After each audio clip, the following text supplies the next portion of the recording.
మనం అనుకుంటాం దేవుడు మనల్ని మర్చిపోయింది అయింది. మరి నేను ఇంత కష్టపడుతున్నాను, ఇంత బాధపడుతున్నాను, దేవుడు ఎందుకు నన్ను చూస్తలేడు అనుకుంటామండి. ఇక్కడ కీర్తనకారుడు కూడా అట్లనే అనుకుంటున్నాడు. కీర్తనలు 13వ కీర్తనలు చూస్తే, యెహోవా ఎన్నాళ్ళ వరకు నన్ను మర్చిపోతావు, నిత్యం మర్చిదవా అని అడుగుతున్నాడండి. నిజమే కదండి. మనం కూడా అప్పుడప్పుడు దేవునితో ఇదే మాట్లాడతాం. దేవా నన్ను మర్చిపోయినావా, ఎందుకు దేవా నేను చేసే ప్రార్థనను ఆలకిస్తలేవు, లేకపోతే నా జీవితం ఎందుకు మారుస్తలేవు, నా పరిస్థితి ఎందుకు మారుస్తలేవు, ఎందుకు ప్రభా అని ఇలా చాలాసార్లు మనం దేవుని అడుగుతుంటాం.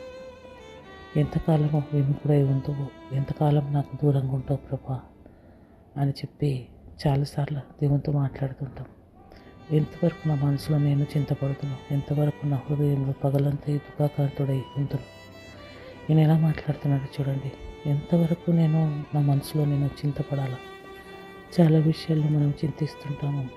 ఎట్లా ఏ విధంగా జరుగుతుంది, మరి ఎట్లా లైఫ్, ఎట్లా కెరీర్, ఎట్లా నేను ఎట్లా బిల్డ్ చేసుకోవాలి నా కెరియర్ని అని ఇలా చింతపడుతూ ఉంటాం. లేకపోతే ఉద్యోగం ఎట్లా, లేకపోతే నా పరిస్థితి ఎట్లా అని చెప్పి చింతపడుతుంటాం. పగలంతా దుఃఖపడుతుంటాం.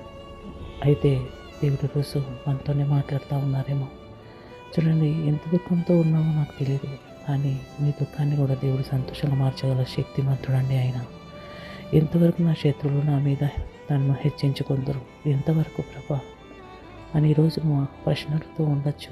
అయితే ప్రతి ప్రశ్నకు యేసుక్రీస్తు ప్రభుల వారు జవాబై ఉన్నారండి. హల్లెలూయా.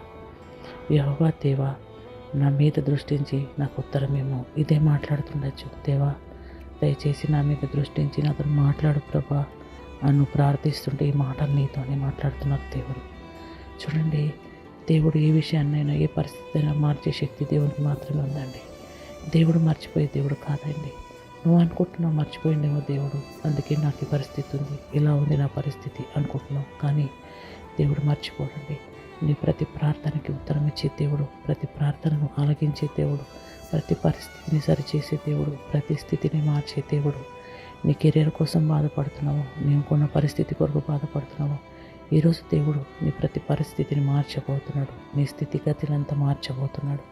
నువ్వు ఎంత మటుకు ఏ చింతపడుతున్నావో, ఎలాంటి దుఃఖాక్రాంతుడై ఉన్నావో, అయితే ప్రతి దుఃఖాన్ని కూడా సంతోషంగా మార్చే సర్వశక్తి గల దేవుడు అండి. హల్లెలూయా. కాబట్టి మరి దేవుడు తప్పకుండా నీకు సహాయం చేస్తాడు, నీ పరిస్థితిని మారుస్తాడు. కాబట్టి అయినందు విశ్వాసం నుంచి నిరీక్షణ కలిగి జీవించాలని దేవుడి మాటలు దీవించునుగాక.